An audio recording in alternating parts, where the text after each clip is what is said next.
hello, and welcome. I'm Coach Rae, your go-to for narration and conversation on topics that will help you stay alive and well-ish. Join me as we explore practical tips, expert insight, and motivational stories to help you build a better life. Thank you for joining me today as we're going to discuss the topic of facing our fears.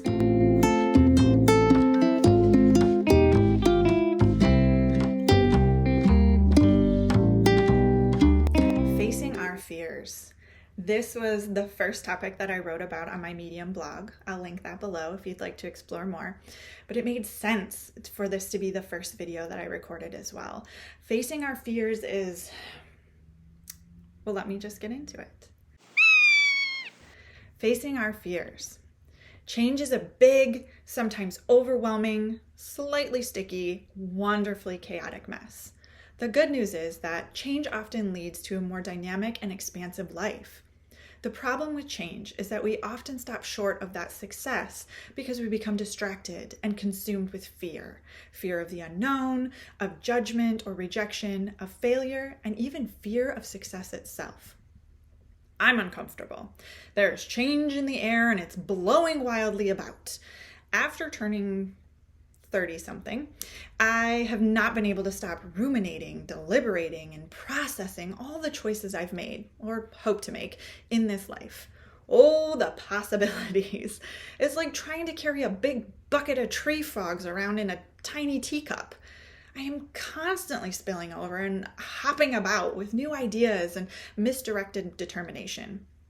That, my friends, is the precipice of change.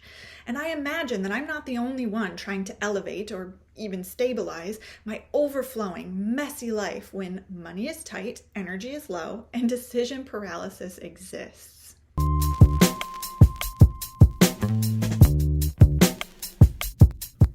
How I triumph over my fear. Simplify.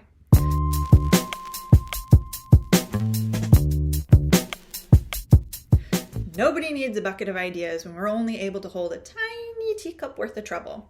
I try not to take on too much too fast. Keyword, try. It is best to focus on one thing that will produce the best results.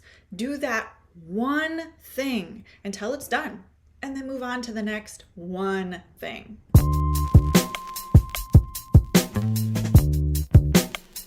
Set goals. When we lose sight of our goals, we start to wander aimlessly. We waste time doing things we aren't passionate about with people who we don't connect to in places we don't enjoy being. Or worse, we settle and gather dust.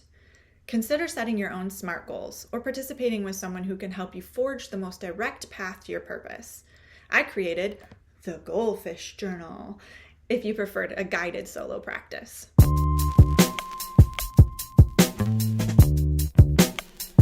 Stop self-sabotage.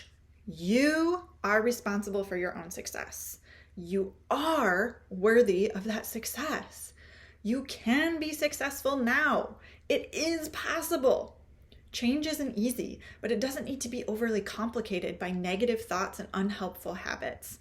Identify self-imposed barriers, then make a steady effort to change them into something more positive and constructive. Unfortunately, this may require ending toxic relationships and avoiding situations or platforms that amplify comparison.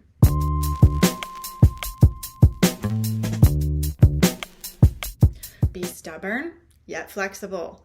I never compromise my core values for the taste of success. It is important for you to decide what success looks like now and which boundaries you are and are not willing to cross over to get there. Yet, don't be so focused on the right way to reach your goals that you miss out on the backroad opportunities to success. Perfectionism is a thief. It steals our time and attention away from the scenic journey of life.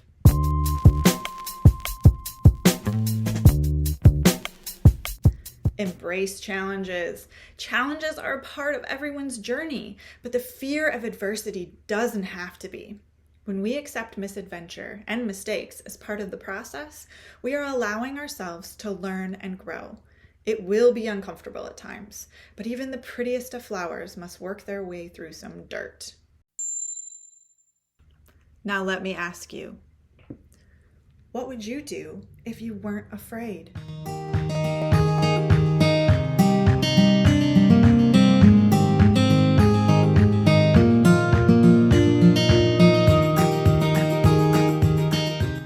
Thank you so much for watching this video where I read the blog post that I wrote titled Facing Our Fears.